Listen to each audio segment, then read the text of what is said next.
নিজের চোখে দেখা কিছুদিন আগে একটা জানাজা পড়িয়েছে, খোদার কসম করে বলছে 6:30 ইন্তেকাল করেছে। হসপিটালের বিল দেনেওয়ালা নাই, 4 সন্তান, অ্যাম্বুলেন্সে ঘরে ঘরে আসবে, 1000-1200 টাকার বিল দেনেওয়ালা নাই।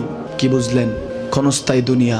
মমিনের কম থাকলেও আমি বলি, কেউ যদি এসে বলে হুজুর একটু দোয়া করেন, খুব পেরেশানিতে আছি, আমি তার হাত চুমু খেয়ে বলি তোমাকে মোবারকবাদ, আল্লাহ তোমাকে ভালোবাসে। পেরেশানি তো মালিক দেয়, এই জন্য এটা রহমত মমিনের জন্য। পেরেশানি দেয় যখন ফেরেশতারা বলে আল্লাহ চাইতেছে টাকা পয়সা চাইতেছে, বলে এটা কি? বলে ফাসেক, দে বিদায় কর। তার চাওয়া চেয়ে বিরক্ত লাগে, বিদায় কর, কি লাগে দে।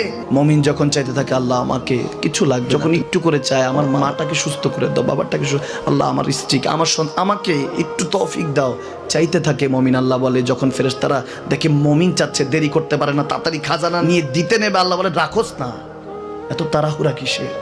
তার চাওয়ার মধ্যে তো প্রেম আছে, একটু চাইতে দেস না। থাকুক না মমিন আর একটু পেরেশান, থাকুক না, থাকতে দেস না, একটু থাক, একটু থাক।